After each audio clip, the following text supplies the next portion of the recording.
For me, mindful practices really start with a schedule.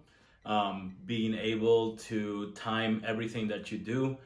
It can be as little as taking a break, for 5 minutes for every hour that you're on the computer or your phone, so that way your eyes can get a little bit of a rest, all the way down to having a time where you like to go to sleep and wake up every day. Having that kind of schedule really helps, because you know exactly when things are going to happen, when you're going to go to sleep, and your body gets used to how you're doing things, especially sleeping, so that it can give you the right energy to go through.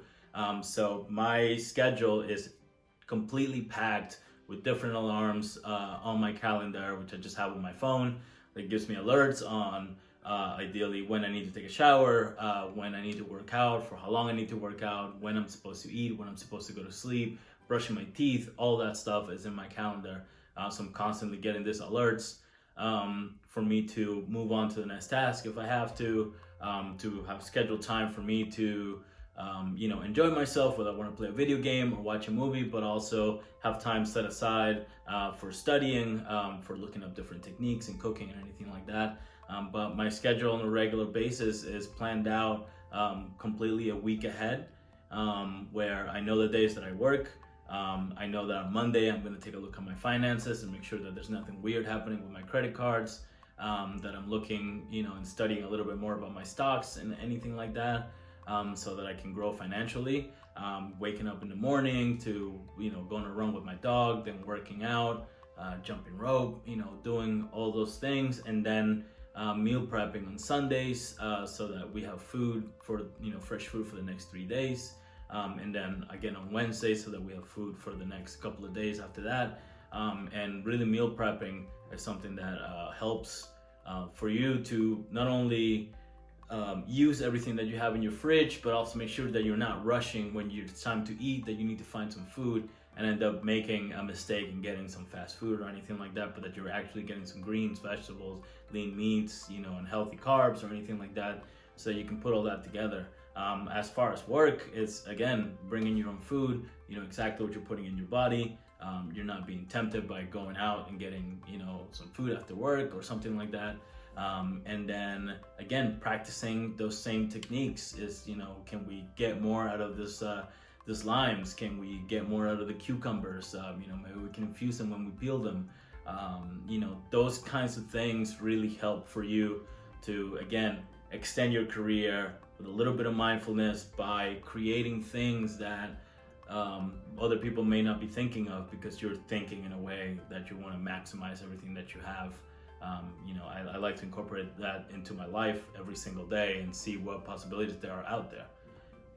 I'm personally coming off an injury this summer, where I ruptured a disc in my back, and the struggle for me has been gaining a little bit of weight. I'm now back to working out, but I'm working out in a way that I'm not hurting myself. I'm working more on stretching.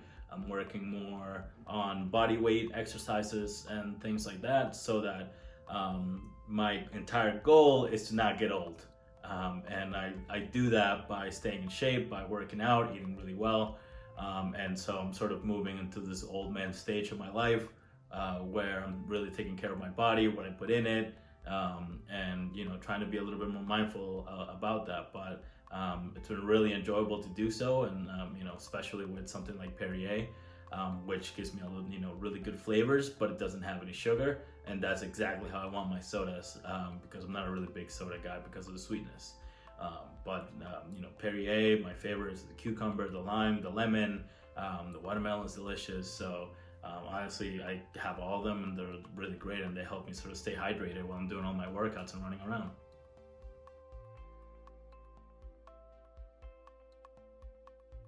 Hello everybody, my name is Hernandez, and I'm going to be showing you how to make the steel cocktail. This cocktail came to me from an old drink I used to make when I was playing basketball, where I would take lime, cucumber, and a couple of spices, a little bit of salt, and blend it all together for us to enjoy during the game.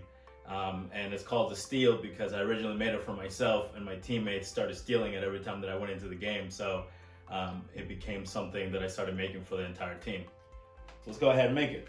So So first thing we're gonna do, this is very simple. There's no shaking, no stirring, no nothing. So you can make this at home. You can make big pictures of it, very easy. We're gonna take a little pinch of salt and put it right at the bottom of the glass. And then we're gonna add 1.5 ounces of fresh lime juice. Make sure whenever you're making lime juice, you're straining it so that you don't get any of the pulp. That way it just makes it a little better to drink. We're gonna dump that right in the middle. So in keeping with our current status in the quarantine, I'm gonna stir this with a butter knife because why not? If you don't have the equipment at home, this is the way that you can make things. Very easy. You don't need all the fancy bartending tools. So I wanna stir this, not too much. Basically just make a little salted lime juice. Leave that there. Then we're gonna take, this is a green tea syrup. So you can make this with any green tea that you have lying around. If it's from a packet, if it's loose, anything works. And what we did for this one is that we actually took the peels of the limes before we juiced them. We put them in with a little bit of sugar, left them overnight. It extracts the oils, makes it really aromatic, really delicious. And it's very easy to do, as the only thing you have to do is peel it and put it together. So the ratio for that you wanna go with is 1 lime per 2.5 tablespoons of it. And that's gonna create a really delicious paste that all you need to do is just add a little green tea to, and you're good to go. So we're gonna go with 1.5 ounces of that as well. Right down the middle. And again, we're gonna give that a quick stir just to make sure all the flavors are getting along together. All right. Then we're gonna add a little bit of Perrier cucumber. And this is really what gave me the idea to make this cocktail this way. Something really nice, refreshing. It's got a little bit of lime itself, so the lime and cucumber flavors are really melded well. And we're basically just adding a little bit to it, just giving it a little bit of sweetness so you can enjoy this really delicious cocktail with no alcohol whatsoever. So you can have it, your whole family can have it really great. So we're gonna put about 4 ounces in here. And if you notice, I'm adding this before I put the ice. And the reason we want to do that is to make sure it's all mixed together. You don't have the soda lying over the top. You get a complete drink top to bottom. Again, quick stir, not too much so we don't disturb those bubbles. Then we're gonna take the fancy ice, but you don't need fancy ice. Any ice that you have lying around, if your fridge makes ice, that's perfect for this. But for me, I just had this one because I'm a nerd. So we're gonna go ahead and use this. And at this point, we're pretty much done, but we gotta make it pretty. So, lime wheel goes right in, and there you go. That's a steel cocktail. Enjoy.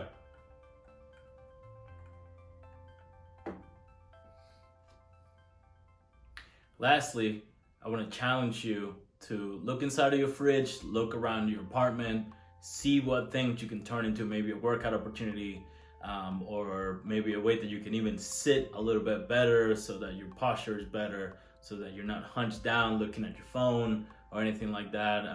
Your workout station, your desk, anything like that. Maybe your chair can come up. All those little things really help. So I want you to take a look at that. Like I said, take a look at your fridge, see the things that you're eating, see the things that you might be able to get more out of, and try to get into a rhythm where you're cooking once or twice a week, but you're cooking something really good, really healthy that you can either freeze or have fresh that you can eat, within a day or two or anything like that. That's something that's really gonna help put you in a better mood. You think better, you feel better, you move better.